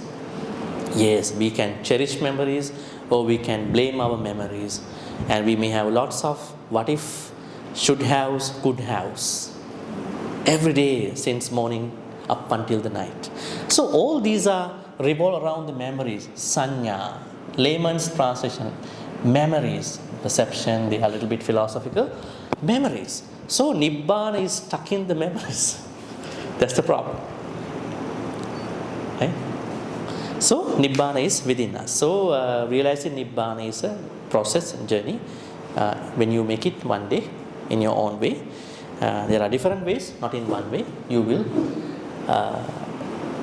feel that I created the best blessing in my life. Right, other questions? Bhante, one question about blessing. I mean, we typically think of, as you say, Bhante giving blessings to us, by doing the chanting. What's your view about lay people giving blessings to others? I mean, whether through chantings or through prayers. So what's your view on that aspect? Lay people also can bless, but we choose a Sangha member over the lay people if we can find Sangha members, because we believe that Sangha members have a better practice than a lay person. But they are committed to the practice. That's why people, approach. But if there is no Sangha member, then maybe a good lay person will be the point of concern. It's like that there is no Sangha member in the temple, then devotees have to go and do the puja. Right? Let's say Sangha member has gone to Sri Lanka, and somebody has to go and do the puja, right? Because you can't leave the temple undone with the puja. So you go and do it. So there are blessings, but we normally believe it is better to have it from a Sangha member, because they are committed to the practice. I mean, in that sense. But it doesn't mean others cannot. Go to the example of that couple with the snake. I think we are always trying to do our own blessings. And related to that, how do we actually do our blessings for our loved ones, with our children in particular, family members? They are relevant to different activities that one has to do. In regard to your children, you as a parent, you have your own role to play, right? And then with regard to parents, your parents, you have all these are part of the, you can see over here, number 11, supporting parents in every way, number 12, caring for the family. So they are part of, when you are compromising, sacrificing, when you are investing in those things, you are creating blessings for you. No, I'm talking more about like the process of giving blessings to your family member. You as like a lay doing person affirmations is to give blessings to your own family. Yes. Possible. It is also possible, and you bring your family to a vihara and get them blessed by the Sangha member is also possible. So there are multiple ways to do it. Even now, you can get the blessings through online as well. Right? Online blessings, right? So I think it's not a problem. Yes. Okay, please, anybody? Just hold on. During the COVID time, we understood even the blessings can be passed on online. Until that time, we didn't think so. Right? So it's possible, Yes. Okay, good afternoon, Bhante. This has been on my mind for many. It's about when a person is sick in the hospital and his family members or maybe friends will request a special blessing at the temple. For example, like us, TBA, we do have these sort of things where people will come forward and ask for a special blessing for the sick person in the hospital. So Bhante and we will always chant the paritas for this sick person. But I'm wondering how this chanting will help in the sick person in the hospital to recover from his sickness. So your question is whether the person who needs blessing should be available in person or in absence. He is not there. So when we chant, does all this chant gets to the sick person in the hospital? Yes. How? Because it depends on how much compassionate blessings you are creating in that puja. in that Paritta event, both the monks and the devotees. So it's an energy. Blessing, another thing that we didn't discuss, it's an energy. So you can pass it to somebody. Oh, you mean it will just travel to the hospital? I don't say it travels to the hospital. It travels to the person you are thinking. Wherever he is, she is, it will go to that place. It's like this. You are thinking about someone. At the same time, you are getting a call from that person. How is it possible? Tell me. But then this person, let's say if I'm present there during the chanting, this person, maybe I don't know him at all. So how does my chant? That's why we need some references, the name, probably the ward number, probably the room number. I think monks normally take this information before. So yeah, it's possible. It's possible. Yeah, it's truly possible. Okay, thank you, Bhante. Yes, and for that person, if that person cannot come, it's like getting a degree in absence, in absentia, it's possible. Because it depends on how much good thoughts you are sending to that person.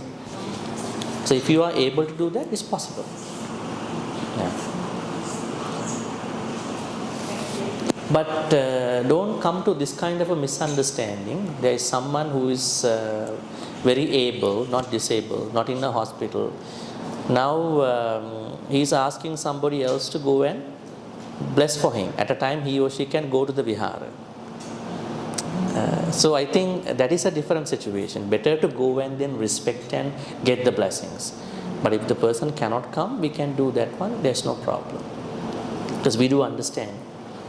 Yeah, he or she is in the hospital. Yeah. Don't misuse the blessings. Blessings have to come in the proper way, but we are not supposed to misuse them.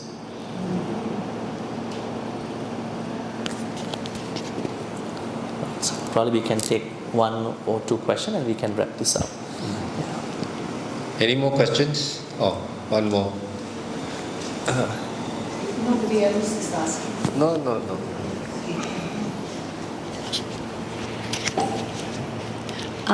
Bhante, I'm not sure whether this is going to be, related to the subject. What I'm saying is, what I'm trying to find out from you, your advice, how to start this so-called trying to attain all these good qualities on this. Would going to school, attending classes and all this, makes it easier to understand? How do we achieve all these good things in life? Yeah. Okay, so you first need the basic knowledge about what you are supposed to do. I think if you don't have that basic, I think we already discussed the basic things. Now you know that you are supposed to be like this. Then the next thing is you need wise attention, yoniso manasikara. Through yoniso manasikara, you are trying to put them into practice all the time. You don't need to go to a school for that. This is not a secular subject to learn in academic discipline. You will study in a different way. But for the practice, it is how you going to bring yoniso manasikara, wise attention to your life. And then with the support of wise attention, practicing Eightfold Noble Path. And it is good to have a teacher on the side, because you don't know what's happening when you are practicing, so you can always inquire from the teacher. So I think those three things are the important things to practice. Learning the basics, using yoniso manasikara, wise attention, and having a teacher to check time to time whether I am on the right path. Yeah. Okay. If you want to go to a school, you can go just to study Buddhism as an academic discipline. It's a different thing. I'm not discouraging that. Okay. But if you are more concerned about the practice, I think that's a different thing. So what you're saying is the practice is more important I than think it's trying to undoubtedly acquire the knowledge? No question about it. I think practice is the best thing. I think this is the problem even among our Buddhists at the moment. I mean, we have a lot of knowledge. If you go to internet, there's a lot of knowledge. Right. Problem is we don't feel we can practice them. The problem is what is the proper teaching that we have to practice. So understanding the basic things about that proper knowledge, proper wisdom, and then with the Yoniso Manasikara, with the support of a teacher on the side, practicing would be the best, ideal. But how to find that teacher who will be journeying with you through this? Finding the teacher is a very tedious task too. I think what I'm saying is that you learn from different teachers. You need to listen to different teachers, and then you feel something is very triggering out of all this. Something is really working, and you feel that you are learning from the original early Buddhist teachings, and then you set the faith on that, trust on that, follow that person. Okay, right. Thank you, Bhante. Yes.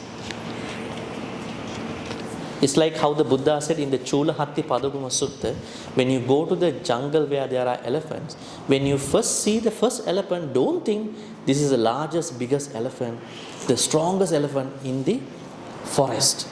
You have to go, you see different elephants, Buddha said. And finally you find the Chaddanta elephant, the strongest elephant. And you find out, this is where I should end up. Not end up with the elephant.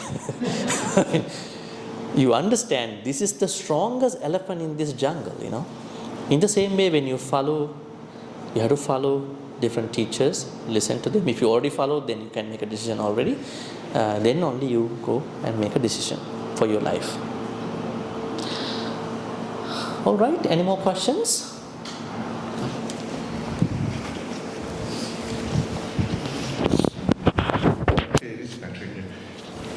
I'd like to ask, how do you balance between contentment and rat race? How do we balance between Contentment and rat race in today's life? Because we are... What's the second word? Gratitude. No, rat race. We are living in a very busy world. I think I didn't hear that. Bhante, the race. Rat race. Yes. Okay, rat race. Yeah. You are alluding to the life that modern people live, huh? Yeah. The nature of that life. That's right. How do we balance out? Between contentment against our mundane rat race life. That's a very I think answer will be very individualistic, but if I take it from Buddhism, Buddha has asked lay people to find their 4 types of happiness. I think I shared with you yesterday also. Now, forget about the rat race. There is a rat race, or what kind of a race? In different decades. Even you go to 60s, 70s, 80s, 90s, 2000. Now we are a bit, I think probably a couple decades after 2000, there were different races people had to go through, because they had to be competent with the people, competent with the subject, competent with the rivalries, countries, societies, companies, families. Don't worry about it. But what you have to worry about is that, am I competent enough to stay updated with the present rat race? Now, 2024, with my work, with my family, am I able to keep up with my kids? Am I able to keep up with other people? That is a question. The Buddha's answer is a very subjective answer. The answer is whether you have to check whether you have 4 types of happinesses. First one is atti, second is bhoga, third is anana, fourth is anavajja. Being able to be happy with what you own so far, because in the rat race you might have achieved certain things, everybody, and whether you are able to be happy with what you have owned, whether you are not incurring a lot of debt to other people, physically, mentally, work-wise and all that. Good money, bad money, easy money, right? And there are a lot of things that we can discuss. So what I can say is, in today's world, we are not in the 6 BCE Buddha's time, right? So we have to develop them. At the same time, we have to check whether my competency is in line with the Buddha's teachings, primarily from the 4 types of happiness. Then I can create my own understanding whether I balance out in my own way, because the way how you balance out these 2 could not be the way how somebody else will balance this out, right? So it's a very individualistic question. What I can say is it is possible. We don't have to worry about it. Yeah.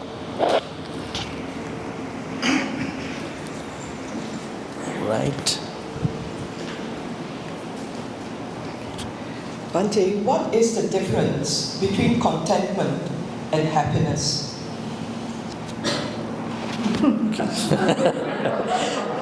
Very interesting.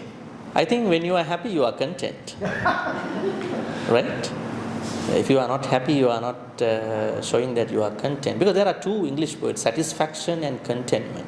I think contentment is a fuller version of satisfaction. There are people who are saying, I'm satisfied, but I don't think I'm content about it. I'm really happy. So we don't have to go by the English words. What I can say is, the indication that you are really happy could be the contentment. But am I an easy person to be happy? There are people who are uneasily supportable. No, Subaru, Metta Sutta Buddha says, Subaru. So I have to develop myself a quality called Subaru. Subaru means I'm not going to be a burden to anybody. Starting from my life to the end of my funeral activities. Buddhists are not talking about, I'm going to die, so I don't know where I'm going to be reborn. I'm checking, when I die, what's going to happen? Who is going to take care of my funeral? Right? Make sure that I know I'm going to die, whether I practice Dharma or not. But I have to practice, a choice. So, the difference is, contentment is the indications of your true happiness. That true happiness is, I think, what you are enjoying now, going through now, at this point. That's how we look at it. But there are people who can fake that I'm happy, but I'm not content. They are modern kind of perspectives. But in order to be truly happy, we should be, only after we become truly happy, we can be content. All right. I hope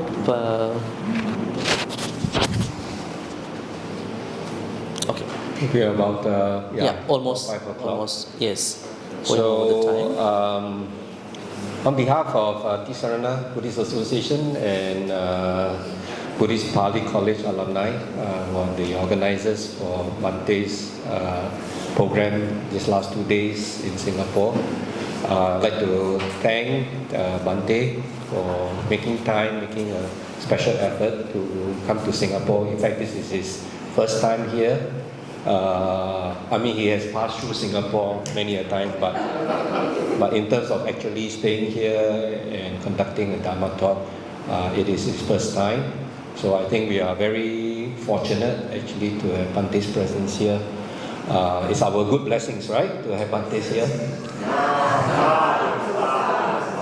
Yeah, and I think we will like to have Bhante also coming in future, if he has the time to make time for us, and we can have more Dharma sharing, more Dharma programs. Yeah, and I think all of us agree that the last 2 days has been a very inspiring, very knowledgeable, very insightful Dharma teachers. Yeah, and it's only if we have more time, we can have more of these kind of discussions and programs. Yeah.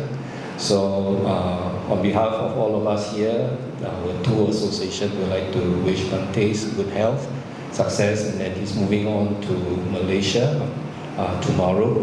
So wish him to have a successful journey and continue his very good works. Yeah, around the region. He travels a lot to many countries, and so Singapore will be on his Dharma program tour in the future, right, Bhante? Okay. So just a few announcements before we wrap up. Firstly, there will be refreshments at the back, at the pantry there.